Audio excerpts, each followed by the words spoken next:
What's up, players? What's better, an Oculus Quest or an Oculus Rift S? I know you might think that there's virtually no difference, but each headset does have its place, and we'll find out what that is.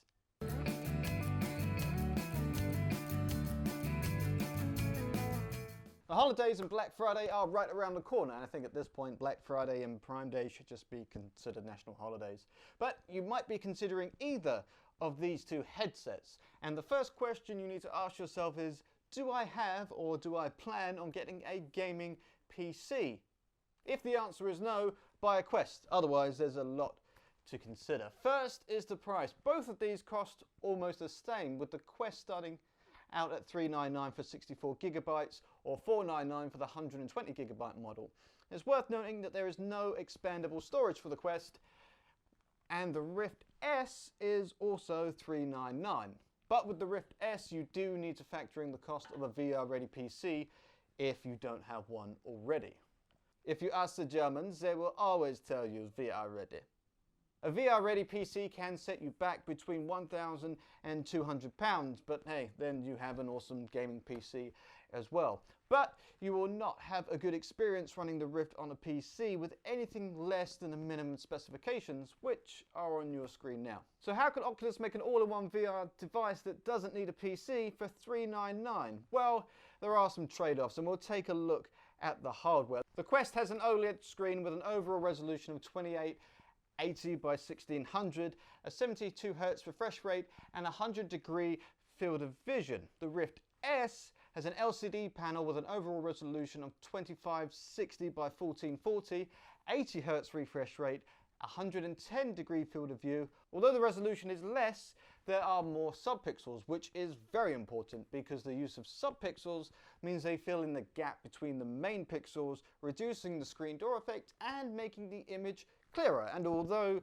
still subjective and highly debated, the Rift S has the edge in optics, and in some games 72 Hz versus 80 Hz can make a big difference. Controller and headset tracking is almost identical on both systems. The technology is exactly the same. It requires no external sensors and allows 6 degrees of freedom. Both are rock solid now, but the Rift S does have one extra tracking sensor on the top.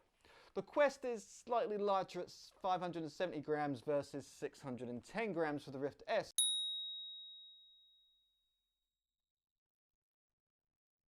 However, the Quest is more front heavy, as this is where all of the action is.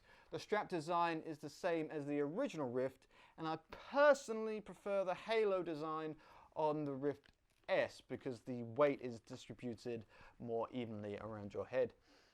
If you wear glasses, you will find the S more glasses friendly, although both can be a squeeze if you have big frames like Buddy Holly. Right, let's talk about games, baby. Games and experiences flat out look miles better on the S. That's because you have a gaming PC driving it.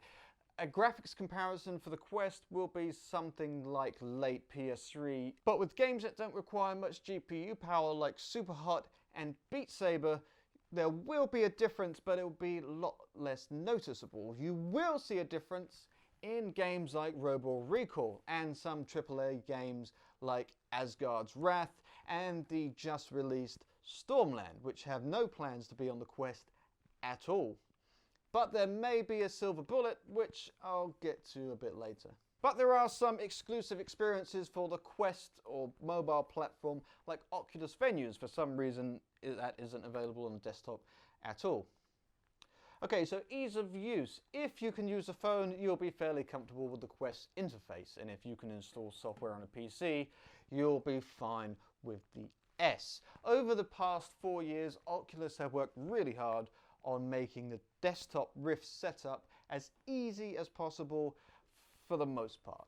The Quest is slightly simpler, and I'd wish they just have a simple view for the S, but everything should be pretty straightforward. So let's talk about the tetherfant in the room.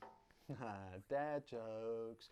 Ever since I had the very first Rift in 2016, the cable has been there, and having a tether is not a deal breaker by any stretch, but the Quest doesn't have one. It's all self-contained, and the first time you try VR without a cable, there is a huge sense of freedom.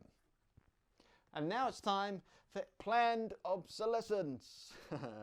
Not that either of these devices are strictly victim to planned obsolescence, but the Quest does have a non-replaceable battery, and getting to it will almost certainly destroy the headset.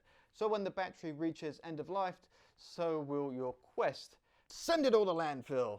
I'm kidding. Okay, so a quick word on audio. Both have average speakers, but you can add your own headphones. Neither are going to win any awards for sound. Having said that, allowing other people to hear what you're playing is a lot more inclusive in a social environment. Okay, so it is silver bullet time. To be released soon is the Oculus Link headset cable. This lets you connect your Quest to a PC and use it like a Rift S. Well, that's it. Go with the Quest. Game over. Right? Oh, wait. It's not that simple. Yeah, of course it isn't. While the link cable will allow you to connect a Quest to a PC and have access to all of the PC experiences, there will be compression. It's not clear yet how much compression will be needed to pipe the data through the link cable, but you will lose some quality. And it's notable that there may be some additional latency, but how much, and if there actually is any, is still yet to be known. And there is still the hard limit of 72 Hz for the refresh rate on the Quest displays, and the lack of subpixels, and of course subjectively comfort. So in summary, if you want the absolute best that Oculus has to offer, with breathtaking games and the highest graphical fidelity with the horsepower of the Master Race, then go with the S. If you don't have a gaming PC, or if portability and ease of use and cable freedom are more important, go with the Quest. If you are more confused now than when you first started, I'm sorry, but hopefully this can steer you in the direction of looking more deeply into the features that are important to you. So until next time, keep playing.